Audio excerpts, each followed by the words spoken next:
Olá, começa agora mais um programa Destaques. A gente fala agora de empreendedorismo feminino. A marca Catarina Mina levou o artesanato cearense como destaque para uma feira em Paris na semana passada. A empresária Celina Issa, fundadora da marca, esteve aqui na TV Otimista e deu mais detalhes. Acompanhe. Celina, obrigada pela sua presença aqui com a gente no Destaques. Você esteve recentemente agora em Paris, né? Catarina Mina aí dominando o mundo, né? Conta um pouco pra gente como é que foi esse momento e como é que vocês estão fazendo esse trabalho também de mostrar, né, a nossa cultura, a nossa raiz, nosso artesanato para fora. Ai, que bom estar aqui com vocês, compartilhando um pouquinho da nossa história. A gente esteve em Paris numa feira chamada Splash, que é uma feira focada no B2B, que é a venda para outros espaços, né, que não é direto para o consumidor, muito focado nesse mercado de resorts, praiano de luxo. Foi uma experiência super bacana, porque a gente foi uma das marcas selecionadas para estar lá.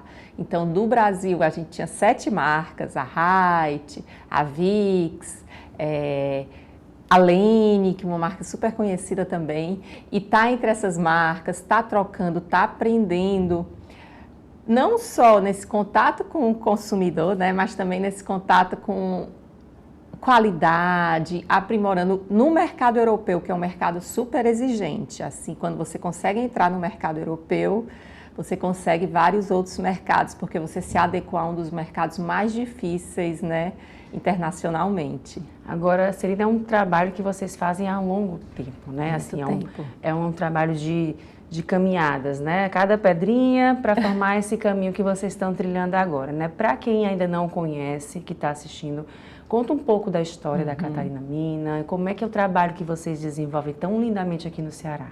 Com certeza, não é fácil. Assim, a gente começa lá em 2010, lá em 2005 como uma brincadeira, em 2010 já com CNPJ, produzindo para outras marcas como o Osklin, fazendo o que a gente chama de private label, que é produzir com artesanato. E nisso a gente aprendeu muito sobre qualidade. A partir de 2015 a gente encampa esse projeto, uma conversa sincera, focada no impacto das artesãs, pensando muito também na nossa marca e como é que a gente podia carregar junto com ela toda essa história do artesanato cearense, né? Das artesãs, e um projeto que foi super bacana, foi premiado. E aí em 2017 foi uma das primeiras feiras que eu fui, né? E aí 2017, 2018, 2019, a gente participou de feiras no mercado europeu, feiras que a gente ia, não vendia tanto, achava que ia ser bom, não dava certo, mas insistir, aprender, aprimorar o produto para conseguir estar nesse mercado.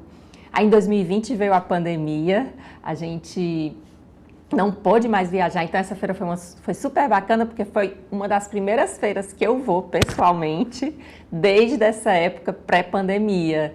E para mim sempre foi muito importante esse contato com o mercado, em estar expondo internacionalmente, porque você ouve muito feedback de grandes compradores, de coisas que às vezes você não percebe sobre o seu produto e você vai aprendendo, aprimorando para a gente ir crescendo e conseguindo melhorar a qualidade. Às vezes são pequenos detalhes, material, para você estar se encaixando no mercado e estar conseguindo valorizar o artesanato, o tempo do artesão, com esses valores e da forma que a gente faz há tanto tempo, né? Celina, e vocês fazem um trabalho voltado também para a mulher empreendedora, né? Para a mulher artesã, né? Desse fortalecimento, desse empoderamento dessas mulheres, né? Que a gente precisa cada vez mais uma ajudar a outra, né? Como é que vocês fazem esse trabalho? Como é que é esse olhar voltado para essa mulher? A gente tem, em paralelo ao desenvolvimento de produto, a gente tem o que a gente chama de oficinas Catarina Mina, que a gente fortalece não só o produto junto com a artesã, mas também a gente faz conexões, a gente faz trocas, a gente conecta as artesãs com outros agentes, por exemplo, o Instituto Somos Um tem um programa sobre empreendedorismo. A gente, durante o ano da pandemia, a gente conectou várias artesãs a esse programa. Elas participavam online, ao mesmo tempo que uma pessoa da nossa equipe, toda semana, a cada 15 dias depois, né? E trocando o conteúdo que era visto nas aulas online. Então, a gente acredita que o artesanato é um ecossistema E não é só o designer, não é só artesano, não é só o poder público, não é só o consumidor. A gente tem que estar junto, pensando todas essas caixinhas para que esse ecossistema se fortaleça.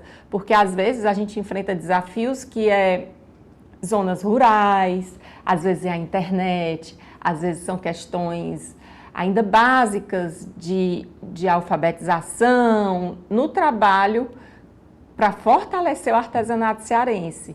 Então, articular vários parceiros, como o Sebrae também, como a SEARTE, para que, e como os designers, para que a gente consiga juntos levar o artesanato cearense e manter nesse lugar que ele merece, né? Que para mim é algo cultural nosso, uma geração de renda importante para as mulheres e é isso. E aí, Celina, a gente fala um pouquinho sobre o nosso artesanato, né? Sobre esse fortalecimento que vocês fazem tão lindamente.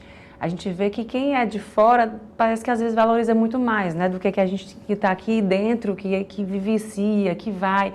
Quando a gente visita um local, que a gente vê o artesanato, a gente acha bonito, mas não se encanta, né? Não se toca e diz assim, poxa, isso é pertencimento nosso, né? A gente vê, às vezes, quem vem de fora que chega muito mais encantado, né?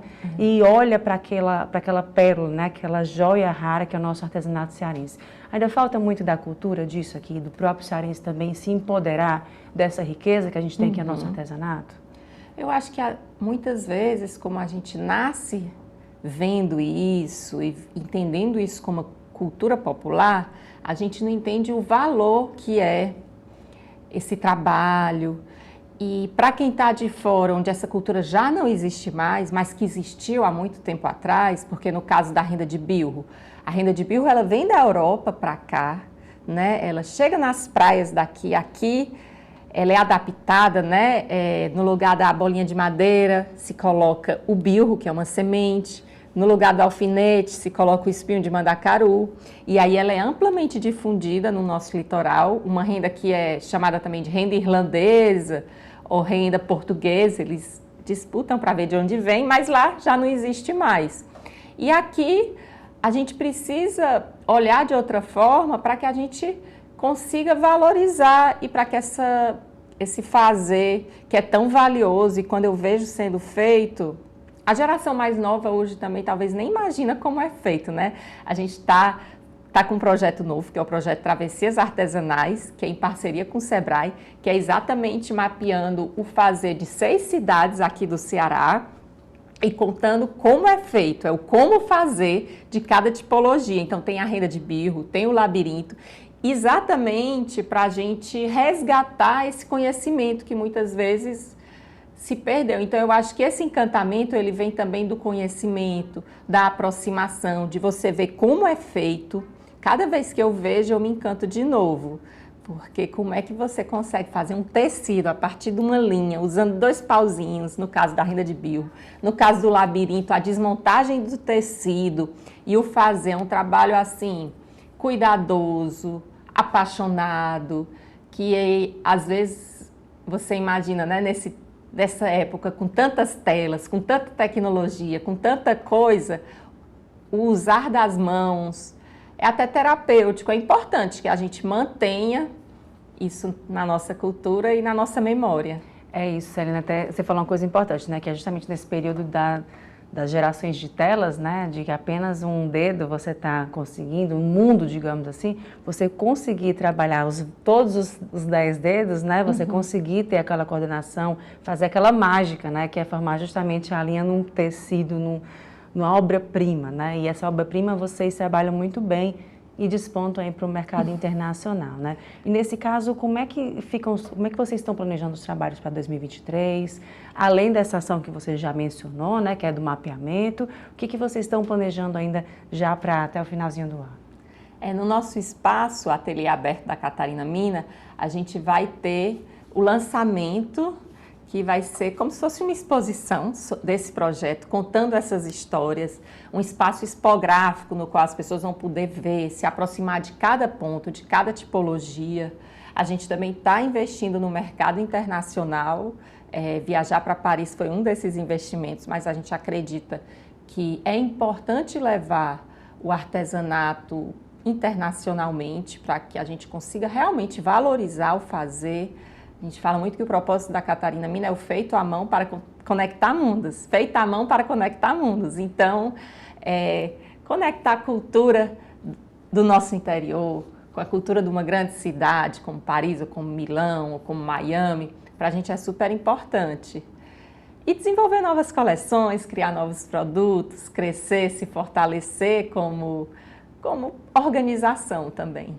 Celine, para quem está assistindo e quer saber mais informações sobre vocês, ficar ligado nas redes sociais, como é que faz para encontrar? A gente está no Instagram Catarina Mina e eu queria convidar todo mundo para seguir também o Instagram Oficinas_Catarina Mina, que é onde a gente está só contando as histórias sobre os fazeres. E também, para quem é de Fortaleza, eu queria convidar todo mundo para visitar o nosso ateliê aberto, que é a nossa loja, a nossa casa, que fica na República do Líbano 540. E a Assembleia Legislativa do Ceará realizou uma sessão solene em homenagem aos 50 anos da Universidade de Fortaleza, Unifor. Confira mais detalhes na reportagem de Denis Barbosa. A sessão solene que celebrou as 5 décadas da Universidade de Fortaleza atendeu a um requerimento dos deputados Queiroz Filho e Evandro Leitão, presidente da Assembleia Legislativa do Ceará. A Universidade de Fortaleza é um patrimônio para o povo do nosso estado. É uma referência na educação do ensino superior. Para nós, cearenses, é motivo de muito orgulho de nós termos uma instituição como a Unifor e que presta relevante serviço. A Unifor atua no ensino e pesquisa e contribui com a sociedade cearense com ações de cultura e arte. Ao longo dos 50 anos, a universidade formou mais de 110 mil pessoas nas mais diversas áreas e tem reconhecimento internacional. Segundo uma consultoria britânica, é a melhor instituição particular de ensino superior do Norte e Nordeste. Para nós é um orgulho muito grande estar recebendo essa comemoração da Casa do Povo Cearense, esse reconhecimento. E, por sinal, vários ex-alunos nossos também fazem parte dessa casa, que isso nos dá uma honra e um grande orgulho de estarmos aqui mostrando que esse trabalho que a universidade faz e continua fazendo está rendendo frutos. Para a presidente da Fundação Edson Queiroz, mantenedora da Unifor, a homenagem do Legislativo é um reconhecimento importante também a quem teve a iniciativa e visão de criar a instituição. Estamos muito orgulhosos e felizes com esse momento que marca a continuidade, do ideal dos meus pais, Yolanda e Edson Queiroz, e seguido pelo meu irmão Ayrton por 35 anos. É uma responsabilidade muito grande a continuidade desse legado, mas também nos dá uma grande satisfação. De acordo com a direção, a Universidade de Fortaleza está preparada para seguir avançando na educação diferenciada e impactando na formação de pessoas. Para os próximos 50 anos, grandes investimentos estão por vir. Eu creio que as bases da fundação e a criação dessa instituição, com a sua mantida universidade, foram muito bem plantados. E hoje nós estamos com um projeto de construir 110 mil metros quadrados de área destinada à cultura. Museu, teatro e espaços de sala de cinemas.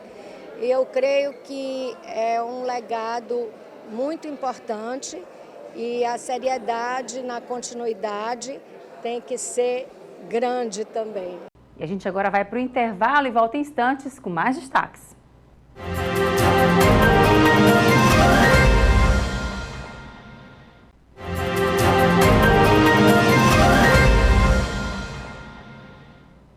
Estamos de volta falando de política. O PSDB cearense reuniu aqui em Fortaleza antigos e novos nomes para iniciar o que é considerado o novo ciclo do partido. Esse foi o início de um planejamento que pretende buscar o crescimento do grupo político. O partido quis mostrar os caminhos que deseja seguir no Ceará para o que tem chamado de processo de renovação. O comando do evento por parte de Tarso Gereissati, ex-governador e ex-senador pela sigla, e do vice-prefeito de Fortaleza e recém-chegado ao PSDB, Elcio Batista, revelou isso.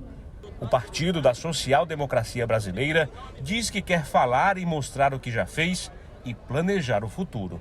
O governo se faz escolhendo bens, secretários por sua capacidade e não por politicagem, e desta maneira formando uma grande equipe. Eu acho que nós fizemos uma revolução naquela época no Ceará. O Ceará mudou muito a partir de lá e construímos uma escola que virou nacional. E agora estamos entrando no fim do ciclo e está na hora da renovação. A reunião dos políticos trouxe parlamentares, nomes que já representaram o Ceará e ex-dirigentes da sigla. Tudo faz parte das comemorações de 35 anos do partido. O PSDB planeja outros encontros pelo Ceará e também quer reverter a diminuição do número de filiados ocorrida nos últimos anos. Atrair novos nomes e viabilizar projetos é o foco, segundo o novo comandante estadual. Vislumbrando uma nova era para o PSDB, com um novo projeto para o estado do Ceará, que vai ser construído a partir da escuta em todo o território cearense, nos municípios, trazendo novas lideranças, ouvindo a juventude, ouvindo as pessoas mais idosas. O estado está no processo de envelhecimento da sua população, ouvindo as pessoas que estão economicamente ativas, que de fato vão ser aquelas que vão carregar o estado pelos próximos 20, 30 anos. Então a gente quer construir um projeto com essas pessoas e quer que esse projeto ele seja não só um projeto de renovação, de reconstrução do PSDB, mas também seja um projeto que a gente possa apresentar nas eleições municipais e na eleição estadual. Em todo o estado, o partido pretende fortalecer a presença no Legislativo e Executivo. O governo do estado somos hoje oposição e queremos construir um projeto de oposição ao governo do estado, uma oposição respeitosa, uma oposição baseada em ideias, uma oposição baseada na nossa capacidade de construirmos um projeto coletivamente e esse projeto ser apresentado à sociedade. A democracia é isso, é a capacidade dos partidos construírem projetos e apresentarem na sociedade, e é isso que a gente vai fazer. Na capital, o partido quer manter a aliança com o prefeito José Sarto e a recíproca é verdadeira. Se depender de mim, essa parceria já está renovada, até porque a modéstia do senador Tasso o impede de dizer, e eu tenho feito questão de registrar isso, o Ceará de hoje, ele iniciou-se em 1986 com Tasso Gereissati reformulando a forma de fazer política no Ceará e no Brasil. E um projeto realizado aqui em Fortaleza vem fortalecendo mães cuidadoras de pessoas no espectro do autismo. Brena Marques, que é psicóloga do projeto Mães que Encantam, do Instituto Mão Amiga, falou mais sobre essa ação. Acompanhe. Brena, obrigada pela sua presença aqui com a gente no Destaques. Vamos falar um pouquinho sobre o Instituto Mão Amiga, né? Esse projeto que vocês fazem tão importante com relação às mães cuidadoras, né? Conta um pouco pra gente. Então, esse projeto ele tem o intuito de cuidar das cuidadoras, né? Das crianças que estão nesse diagnóstico com espectro autista, algum tipo de deficiência, né, intelectual. Então, esse projeto ele tem o intuito exatamente de fornecer, proporcionar um espaço terapêutico para essas mães ou pais que estão sempre no lugar de cuidar dessas crianças. Muitas vezes a gente acredita que não tem um diagnóstico específico para essas crianças, é uma dificuldade muito grande e esse projeto ele fornece um lugar onde a gente pode falar dessas mães, das dificuldades, dos preconceitos sociais e elas podem ser vulneráveis, ou seja, colocar um foco na saúde delas. Sempre elas estão no lugar de cuidar das crianças e esse grupo proporciona um cuidado para elas mesmas, onde elas podendo falar sobre suas dificuldades, elas podem se ouvir, né? Então, muitas vezes não tem um espaço que elas possam se ouvir. E é um lugar muito solitário, né? Então, elas precisam ouvir outras mulheres e perceber que elas não estão sozinhas. Quando uma mulher escuta outra mulher, elas formam uma rede de apoio onde podem falar mais sobre os seus sofrimentos. E é muito importante perceber quais são os sofrimentos dessas mulheres. Elas não têm esse espaço, então muitas vezes elas sentem que tem que ser uma mulher perfeita, a mulher forte, que tem que cuidar da casa, tem que cuidar da família, tem que cuidar dos filhos, e não percebem que elas têm que cuidar de si mesmas.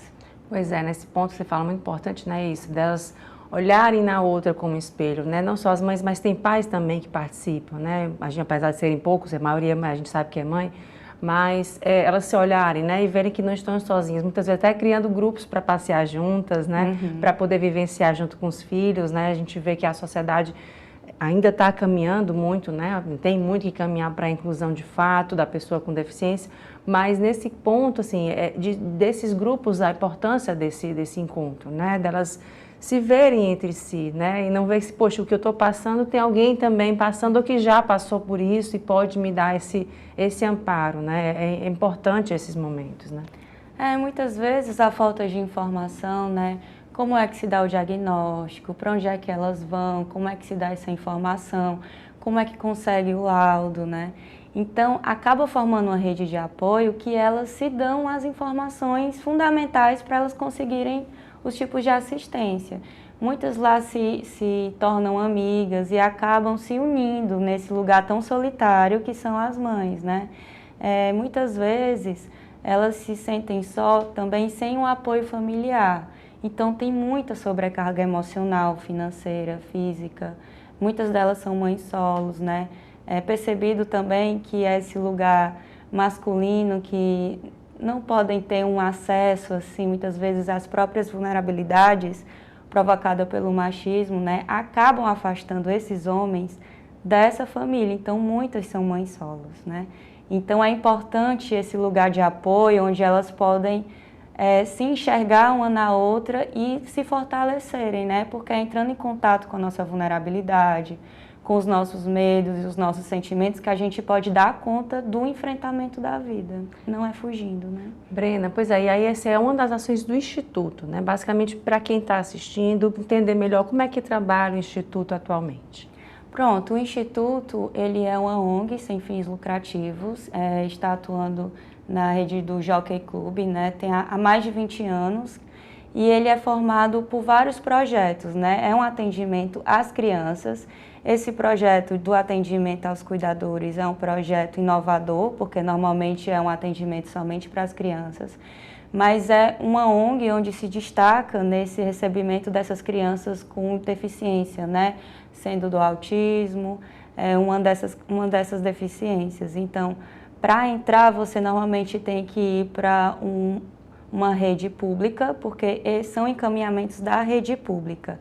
Você pode entrar em contato indo para a ONG, né, para ver como é que se faz esse processo direitinho, mas é um encaminhamento que você recebe dos postos de saúde.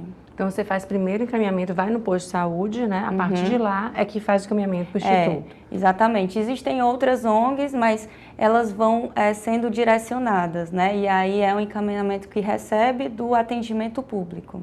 Nesse caso, quando vocês recebem essas mães, né? Falando basicamente das cuidadoras, quando vocês recebem essas mães nesse primeiro momento, como é que é esse trabalho de acolhimento, né? A gente vê que tem muita questão do luto, do filho idealizado pela sociedade, né? Que a gente acaba absorvendo isso. E aí, como é que esse trabalho, além desse grupo, a partir do momento que essa pessoa chega com a sua criança para atendimento no local? Então, todos os trabalhos eles são fornecidos para as mães, né? Enquanto a criança vai fazer esse atendimento, né, com o psicopedagogo, né, com essa terapia multiprofissional, no mesmo horário é feito esse atendimento com as mães. Então, sempre tem um convite. É uma dificuldade, muitas vezes, que essas mães entendam que precisam desse cuidado. Porque tem um processo de fuga tão grande que, para a gente mobilizar que, sim, é importante vocês cuidarem de vocês, tem todo um processo de acolhimento e de convite. Então, enquanto elas estão lá fora, as crianças estão sendo atendidas, a gente convida, explica o que é o projeto, pedem para elas participarem dessa roda de conversa. O que é uma roda de conversa? Tem um psicólogo, né, e tem várias mães, por exemplo, 5 mães, que a gente vai se escutando no lugar seguro para poder falar dessas dificuldades ou dificuldades emocionais, como também financeiras, emocionais. Então, sempre tem um convite, né? Oi, eu sou psicóloga, a gente está aqui com outras mães, vamos conversar um pouquinho. Então, sempre tem que chegar muito na coisa da conversa para elas perceberem como elas estão adoecidas mentalmente, porque até para elas perceberem que elas estão adoecidas é um processo. E a aceitação também, né, desse quadro para poder se ajudar e ser ajudada também. Brena, com relação a sociedade, né? Você enquanto profissional, como é que a sociedade pode, né, ter para si também essa responsabilidade, uma vez que isso significa para todos nós, a gente tem a responsabilidade sobre isso também, né? De acolhimento, de estar junto com todas as pessoas, enfim, de inclusão. Como é que a sociedade pode trabalhar para que acolha essa mulher, esse pai também, muitas vezes, que está presente, e essa criança, essa pessoa com deficiência, esse adulto, enfim. Como a gente pode, de fato, enquanto sociedade, trabalhar para o acolhimento real? Acredito que a primeira coisa é esse lugar de parar de julgar as crianças que estão chorando, que estão correndo, porque muitas delas têm vergonha de sair de casa, porque os filhos, eles têm esse comportamento que é considerado um comportamento de uma criança danada, né? Que é um preconceito, né? As crianças, elas estão aprendendo a compreender suas emoções. Se os adultos estão aprendendo a compreender as suas emoções, as crianças no espectro autista, elas ainda estão mais confusas. Tudo é muito intenso, o barulho é muito grande, né? Elas têm comportamentos repetitivos. Então, o primeiro lugar que a gente como sociedade pode fazer é parar de olhar para uma mãe e para um filho e falar: ai, que menino danado, não sabe cuidar, é falta de peia. E não tem a menor compreensão o que é que aquela mãe passa, o que é que aquele filho passa. E parar também de ter essa necessidade de duvidar que a criança é autista. Então, muitas vezes elas andam com um cartão comprovando, né, que tem uma criança com necessidade especial, para as pessoas julgarem menos, né? Então, por exemplo, no ônibus e tem lugares específicos para pessoas com deficiência. Então, você tem que parar de questionar se aquela pessoa tem deficiência ou não, ou de ficar olhando qual é aquela deficiência, né? Não, se a pessoa está ali, é porque a pessoa tem uma compreensão de que aquele lugar é o direito dela, né? E também esse lugar da mulher forte, guerreira, né? É um lugar que a gente também, como mulher e como sociedade, tem que parar de olhar a mulher que tem que aguentar tudo, que tem que dar conta de tudo. A gente também tem que ser uma rede de apoio, né? Se uma mulher está precisando ir no salão, pintar as unhas e não tem com quem deixa o filho dela, ela tem o direito de se cuidar, e a gente, como rede, como família, também tem que se solicitar para poder ficar com a criança, para poder passear, porque para além de mães e pais, existem pessoas que precisam também ter o espaço de individualidade, porque aí vão se formar pessoas melhores para conseguirem cuidar dos seus filhos.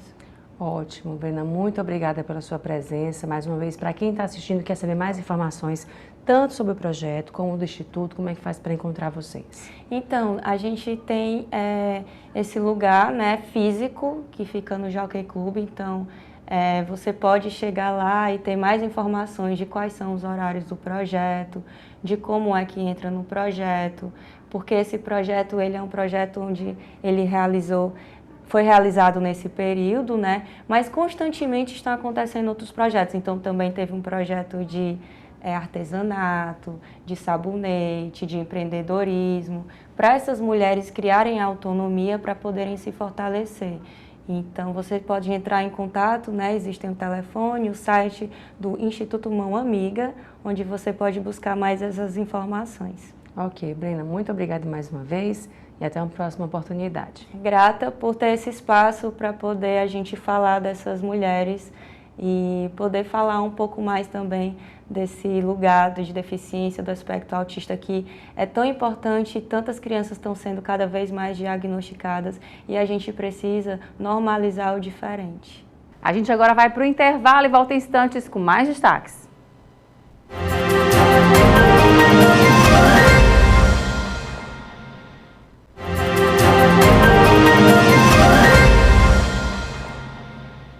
Estamos de volta. A Associação Brasileira de Recursos Humanos, Seccional Ceará, realizou na semana passada a cerimônia de entrega do Prêmio Ser Humano, voltado para iniciativas bem-sucedidas em gestão de pessoas dentro e fora das organizações. A presidente da associação, Janete Bezerra, falou um pouco mais sobre esse assunto. Acompanhe. Janete, obrigada pela sua presença aqui no Destaques. Vamos começar um pouco sobre a premiação que aconteceu agora no último dia 29, né? Conta um pouco pra gente como é que foi ela.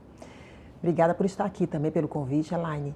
Então, a BRH, ela entregou esse novo produto, a BRH do Ceará, né? Nós somos uma associação sem fins lucrativos, toda a equipe trabalha no sistema voluntariado, né? E aqui no Ceará, há 34 anos que nós estamos aqui, ela traz pela primeira vez a premiação. Já acontece na BRH Brasil, né, que já existe há bastante tempo, nos outros estados, mas aqui no Ceará foi totalmente inovador. Então, a premiação aconteceu no dia 29 de junho. Nós tivemos mais de quase 30 empresas inscritas e profissionais de destaque. A premiação, ela trouxe as melhores práticas de gestão de pessoas, falando de ESG, falando de desenvolvimento profissional, falando de excelência operacional e profissional de destaque. Então, assim, foi incrível. Nós tivemos, assim, um grupo de avaliadores, que esses avaliadores, eles são do Ceará e de fora do Ceará. Nós resolvemos trazer mais da metade das pessoas de fora do Ceará, enviar os cases, para que a gente não tivesse tivesse mais lisura, né, possível. Então, foi, assim, uma premiação que reuniu um grupo de quase 200 pessoas, lá no auditório, lá da FIEC, tá? E foi, assim, uma entrega fenomenal. No Ceará, nós temos muita prática importante de recursos humanos para entregar. Espero no próximo prêmio que nós tenhamos muito mais do que 30 inscrições. Queremos aí 10 vezes isso que vai acontecer. Pois é, Janete, a gente vê aí muito isso, né? As empresas modificando o seu olhar, né? Olhando mais para a diversidade, para a sustentabilidade, para a gestão, né? A otimização dos processos. A gente vê muito essa tendência, né, do ESG muito forte. E isso para o estado do Ceará também tem se mostrado assim? Sim, tem. Inclusive a empresa que ganhou o primeiro lugar, nós tivemos vários cases, né, nessa modalidade. E uma que ganhou o primeiro lugar foi a Planet Smart City, que faz um trabalho bonito demais, Elaine. Eles vão para o interior, eles trabalham na área de locação, vendas de imóveis e tal, e eles formam no interior do Ceará jovens da comunidade para atuar como vendedores. Então, além de trazer uma qualificação, além de trabalhar com esse stakeholder externo, né, porque muitas vezes a empresa abre suas vagas, né, recrutamento e seleção, e vai buscar no mercado, não encontra. E ela também não tem a preocupação, muitas vezes, de formar. E essa empresa ganhadora, ela forma a equipe. Ela forma a comunidade, e aqueles que se destacam já têm emprego para continuar, né, nessa modalidade. Então, o ESG foi, assim, o social deles aí na veia mesmo, e ambiental não deixa de ser, porque está mudando a cara da comunidade no interior do Ceará. Lindíssimo, né? Merecidíssimo o primeiro lugar deles. E nesse caso, como é que estão sendo as ações da associação agora, além da premiação que aconteceu recentemente, quais são as ações que vocês estão realizando para esse ano? Ah, muita coisa. Nós vamos ter agora, nesse mês de julho ainda, o Prêmio Ser Humano está na minha cabeça ainda.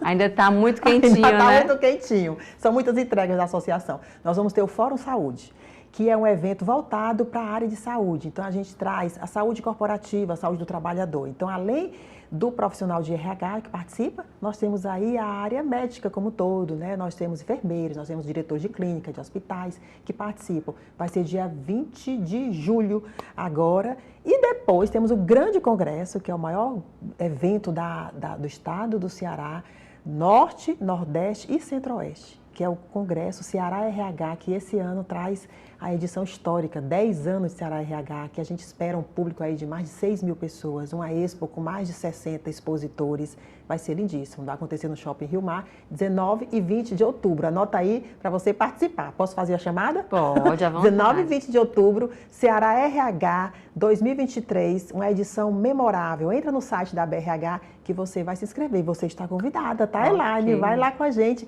fazer a cobertura, participar também, né? E aprender, né, sobre gestão, sobre negócios, sobre pessoas. É um evento, assim, muito esperado pelo público de RH. E vem gente do Brasil inteiro participar desse nosso evento. Então, anota aí. Janete, e aí falando dessa importância da capacitação, né, de se reciclar, todas as áreas, a gente pegando um pouco do que aconteceu da pandemia, do remoto, do online, do presencial, que foi ausente durante o período, né? Como é que as pessoas que trabalham com recursos humanos, o profissional de recursos humanos, viu isso muito, muito forte, né? Já é um setor que é importante demais nas empresas, né? Nas organizações, enfim. Agora ele ficou cada vez mais importante, sim, né? Despontou, assim, as empresas passaram a olhar para esse setor em especial como estratégico, de fato, né? com relação à pandemia, iniciou lá e a gente viu isso agora, né, também, de fortalecimento. As pessoas nas suas casas, tendo, né, que ser amparadas, a empresa amparando essas pessoas, o recursos humanos cada vez mais se fortalecendo. Como é que foi trabalhar isso com esses profissionais de recursos humanos, né? Uma vez que eles também estavam passando pela mesma situação e tiveram que trabalhar o acolhimento aos colaboradores, enfim. Como é que foi trabalhar esse momento e como é que está sendo isso agora, depois desse período já conturbado que a gente já passou, graças a Deus, e que agora a gente está conseguindo, né, ter um respiro? Excelente ponto que você traz, Elaine, porque realmente a gente teve vários momentos do RH, né? Então, você trouxe uma questão muito certa. O RH, ele passou a ser uma área, durante a pandemia, muito requisitada para sentar à mesa de discussões, planejar a estratégia, porque a gente viu que as pessoas estão realmente no centro, né? As pessoas pararam o mundo, né? A falta de pessoas trabalhando, aconteceu isso, tantas perdas de toda forma. E o RH, ele aprendeu a lidar com a gestão, foi um aprendizado grande, né? A gestão aprendeu a trabalhar com o RH, de reconhecer a importância da fala dele, né? Do peso no sentido positivo que ele tem na organização. O RH aprendeu a olhar a saúde integral do colaborador, tanto é que um aprendizado que ficou muito forte, vários ficaram, né? Um deles foi a saúde mental nas empresas. Quantas empresas hoje, elas nasceram na pandemia, né, de saúde mental? Uma delas é até patrocinadora da BRH, que veio muito forte, que é bem legal, uma plataforma de saúde mental. E o RH hoje, olhando para isso e oferecendo essa solução. Por quê? A gente viu que a saúde mental, a saúde emocional, não foi algo que a pandemia trouxe, né, ali à tona muito forte, mas continua. Né? Nós não somos seres que têm que cuidar apenas do PCMSO nas empresas, né? Saúde médica, né? Aquela saúde física, não é só isso. Então, isso ficou muito forte e o RH continua trabalhando isso e não pode parar. E a outra coisa é a questão dos ambientes de trabalho, outro aprendizado que ficou, né? Quantas empresas hoje optaram por ficar 100% remoto? Se você vai para fora do Brasil, você tem ali a região do Vale do Silício, está tudo remoto ali, né?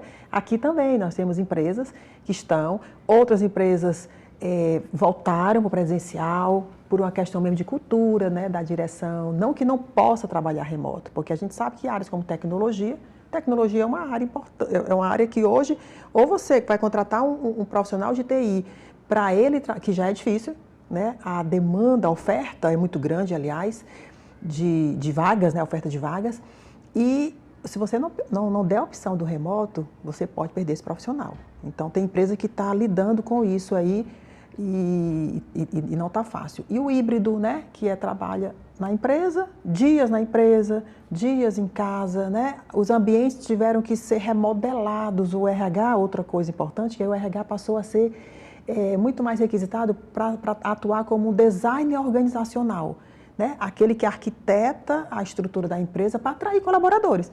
Que o colaborador pensa o quê? Eu vou na empresa fazer o quê? Sentar no computador e ficar trabalhando ali, né? Isso aí eu posso fazer em casa. Então, os ambientes precisaram atrair nesse sentido de vale a pena ir para a empresa? Para quê? Primeiro, você tem um ambiente que te atrai. Segundo, você tem a equipe para tratar. Você vai ter que criar momentos de reuniões ali, porque, né, muitas vezes o remoto você não perde, né? É verdade isso, ganha, tudo tem perdas e ganhos, né?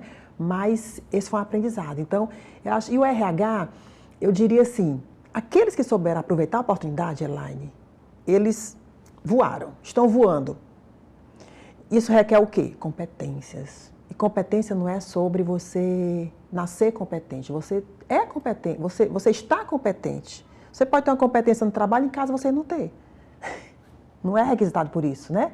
Eu adoro planejar na empresa, eu tenho essa competência. Chego em casa, quero nem saber planejamento. Em casa eu quero só curtir, sombra e água fresca, planejar a viagem é com a família, eu vou só curtir, né? Ou seja, competência sobre isso. Então, o RH que aprendeu, que ele aprendeu a falar essa linguagem da gestão, né, do stakeholder interno e externo, porque não é só o interno, né, ele despontou. Mas nós temos situações, não vamos aqui, eu sempre falo, não vamos romantizar, né, nós somos pessoas. Então, algumas pessoas, elas foram para a mesa de discussão e depois não conseguiram se manter ali. Isso é fato. Porque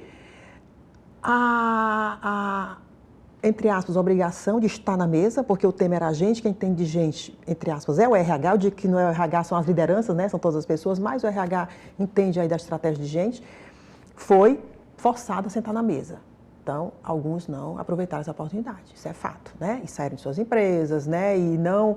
A cobrança foi tão grande e eles não estavam preparados para isso. Porque eu sempre falo, tem um RH que fica tirando pedido, né? Aquele profissional que fica ali, o gestor quer contratar a equipe, o gestor precisa desenvolver a equipe, precisa aumentar a remuneração, salário e tal, e o RH ali tirando pedido, né? E o RH que vai para a linha de frente, que é o business partner, que ele entende o negócio, ele vai para a linha de frente, ele mesmo fala para o gestor assim, ó, gestor, essa equipe que você tem aí para entregar essas metas que você tem que entregar, esses indicadores, essa equipe não vai dar conta. A gente vai ter que treinar. A gente vai ter que trocar algumas pessoas. Já treinamos, não deu certo, não tem que trocar. Ó, esse aí você vai perder para o mercado, vai ter que aumentar o salário dele, senão você perde. Então, esse é o RH parceiro do negócio. Ele precisa entender disso e ser aquele... É um campeão de mudança, não é nem agente de mudança. A gente fala assim, aquele que... O campeão, ele provoca a mudança. O agente, ele está na mudança atuando. O campeão, ele vai além, ele provoca, ele transforma. O RH hoje está sendo gestor da área de transformação digital das empresas. A área de TI, em muitas empresas, a tendência é estar embaixo do guarda-chuva do RH. Porque ele tem que trazer isso para toda a organização. São muitos desafios. Eu sou assim, apaixonada pela área de recursos humanos. Somos profissionais que a gente tem que ter essa paixão e tem que saber o que faz. Quem quiser saber mais informações sobre o trabalho de vocês nas redes sociais, como é que faz para encontrar? Pronto, tem muitas formas de entrar em contato com a gente. Entra no nosso site, abrhceará.com.br. Você tem o Instagram também, abrhceará, abrh.ceará, salvo engano. Você tem o LinkedIn, tá? Você tem os nossos canais. Lá no site tem todos os canais lá, que o telefone eu não vou lembrar agora, mas está lá, todos os canais. E tem uma equipe à disposição. Nós temos uma equipe com a coordenadora e uma equipe de mais 5 pessoas trabalhando para trazer você para a gente e buscar essa participação coletiva. Que o protagonismo, né, Elaine, só funciona se for coletivo. A Janete sozinha, a Elaine sozinha não muda o mundo, mas a gente precisa inspirar, né, incentivar e trazer junto para a gente fazer isso funcionar. De acordo com um balanço mais recente divulgado pelo Corpo de Bombeiros, entre janeiro e maio deste ano, foram registrados mais de 500 incêndios em residências em todo o estado. Esse número, no caso, representa um aumento de 13,6% em comparação ao mesmo período de 2022, quando foram registrados 454 incêndios. Sobre esse assunto, eu conversei com Marcos Melo, presidente da Associação das Administradoras de Condomínios. Confira. Marcos, obrigada pela sua presença aqui no Destaques. Vamos falar um pouco sobre os cuidados que a gente deve ter no dia a dia, né, com relação à nossa residência. A gente tem visto muito casos de incêndio acontecendo, né, nos condomínios, prédios, enfim. O que a gente pode ter de cuidado nesse sentido? Primeiramente, quero agradecer à TV Otimista por esse tema muito importante no seu dia a dia, tanto é que aumentou, conforme diz o Corpo de Bombeiros, uma instituição séria, correta. Tem se aumentado muito o nível, né, de incêndio dentro dos condomínios. Nada mais, nada menos do que falta de cuidado e falta de prevenção, né? Você prevenir aquilo que pode acontecer. Primeiramente, por que não fazer sempre as coisas corretas e direitas? Como exemplo, você vai alterar a parte elétrica da sua unidade, contrate um engenheiro elétrico para poder fazer esse trabalho. Não é contratar qualquer pessoa, eu vou fazer. Não. Normalmente, em condomínios hoje, você tem um apartamento de 3 quartos, que tem 3 ar-condicionados, a pessoa coloca o quarto ar-condicionado na sala, bota o quinto na varanda, e isso muda a estrutura elétrica do condomínio, que pode até ter um problema sério de incêndio. A outra coisa é você não usar equipamentos elétricos, né, sem desligar, né, quando eu digo isso, não deixe um ventilador ligado sem você estar no ambiente, não deixe um carregador no celular ligado sem você estar no ambiente. Só use quando for necessário. Como hoje a gente usa sempre a geladeira, porque a gente não podemos ficar sem uma água gelada e sem exatamente manter, né, os produtos dentro da sua temperatura normal. A gente tem hoje, Marcos, muita questão da pessoa fazer por si própria, né? Aquele faça você mesmo, né? A gente tem vários tutoriais na internet, como instalar uma lâmpada, como trocar, como pintar, como construir, decorar, enfim. Acaba que as pessoas acabam fazendo, né, tendo se encorajando a fazer por conta própria, né, aquele determinado aquela determinada benfeitoria para casa, digamos assim. Mas existe um risco, né, que deve ser feito, assim. Nesse caso, o que a pessoa que está querendo fazer, agitar a sua casa, fazer por si próprio, o que ela deve ter de cuidado nesse sentido? Elaine, se eu não me engano, existe uma norma da ABNT, que se eu não me engano é a 16.280, que diz o seguinte: quando você vai alterar, quando você vai fazer uma reforma, é necessário que tenha assim, um projeto e tenha uma RT, que é exatamente a anotação de responsabilidade técnica. Alguém assinando pelaquela alteração. Se você tem, como eu falei anteriormente, você tem equipamentos para ser instalado, 3 salas para você instalar 3 equipamentos, para você botar o quarto ou o quinto, você precisa de um projeto elétrico. Não é simplesmente eu vou puxar um fio aqui e fazer essa forma. Tem que ter. E por que a RT? Porque a RT exatamente é o engenheiro eletricista, né, o engenheiro específico, que vai assinar aquele projeto. Ou seja, eu estou fazendo a coisa correta. Então, a primeira coisa, vamos deixar de ser tudo que nós não somos, né? Por isso que a medicina está aí. A medicina, cada área tem um seu especialista. E nós não podemos deixar de lado que dentro de um condomínio, dentro de uma unidade habitacional, também existe isso. Hidráulico é com hidráulico, elétrica é com eletricista, civil com engenheiro civil, e assim por diante. Então nós temos que sempre procurar.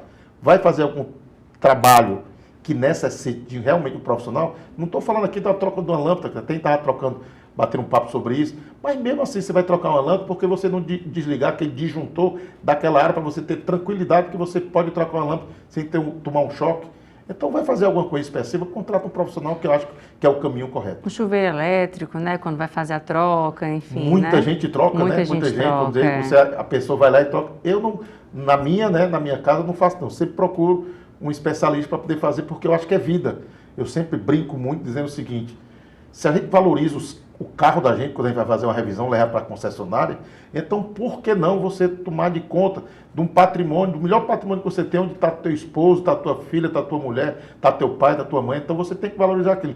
Vai fazer alguma coisa, faz com um profissional, que a coisa não vai sair cara, vai sair mais barato. Às vezes um carregador que você compra de forma no camelô, né, não tem aquele registro, né, que foi passado por vários testes, né, uma luminária que você achou bonito na internet, mas que é muito cara, e você compra da China, digamos assim, que vem aquele luminária réplica, né?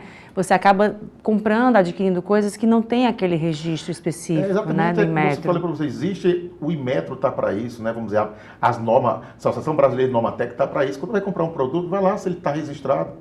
Se você está comprando alguma coisa registrada, é sinal que ele foi passado por teste, como você colocou. Compra aquilo que é o correto. Não vamos fazer o jeitinho. O brasileiro é muito, tem essa fama de fazer o jeitinho. Eu acho que o jeitinho pode sair muito caro.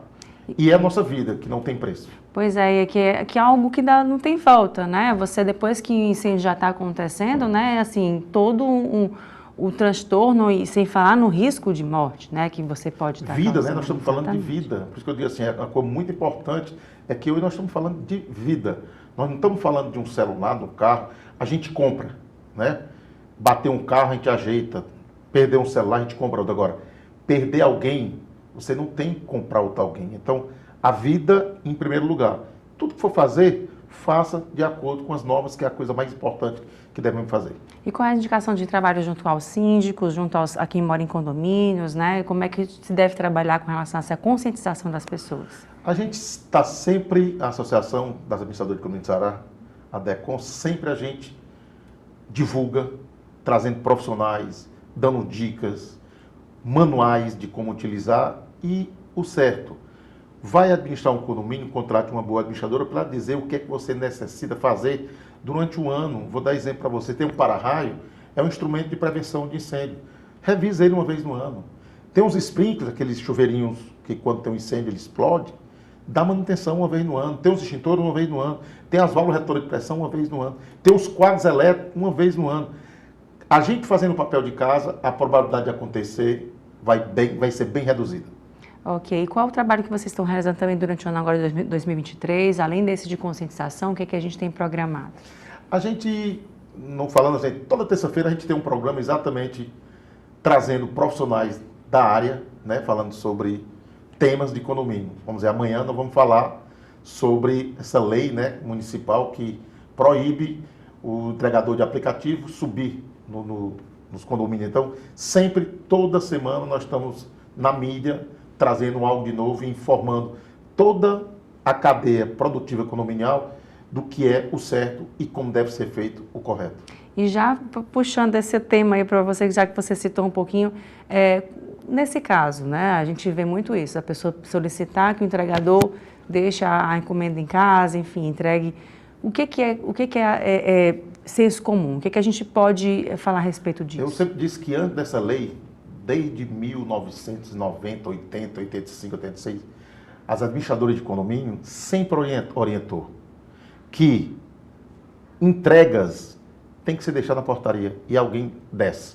Então tem condomínios hoje que contratam pessoas que fazem o papel de entregador, ou o próprio condômino, a secretária, o trabalhador daquela casa, ou o próprio zelador do condomínio, pega aquela encomenda e leva até cima. Isso nada mais nada menos do que segurança. Quanto menos gente entra no condomínio, melhor a segurança. E segurança vai um pouco ao contrário do conforto. Conforto aumenta, segurança desce. Então, o princípio é, deixa a encomenda lá e manda pegar. Até porque tem crianças frequentando, né, o ambiente, esse período de férias também, a criançada está se divertindo aí nos ambientes comuns, né? É bom ter um cuidado. É bom, né? Independente de quem esteja entrando, né? Quanto menos gente dentro do condomínio, melhor. E segurança é um princípio básico que a gente tem que todo dia fazer. Prevenção. Ok. E, Marcos, quem quiser saber mais informações sobre vocês, o trabalho de vocês, como é que faz para encontrar? Estamos na mídia, em todas as redes sociais, né? Facebook, né? Nas redes Instagram, né? Tudo, nós estamos, todo dia a gente publica alguma coisa voltada para o condomínio. Então, sempre procure a Deconce nas redes sociais, que nós estamos todo dia dando alguma informação para toda a cadeia produtiva condominial. O Destaques fica por aqui. Obrigada pela sua companhia e até o próximo programa.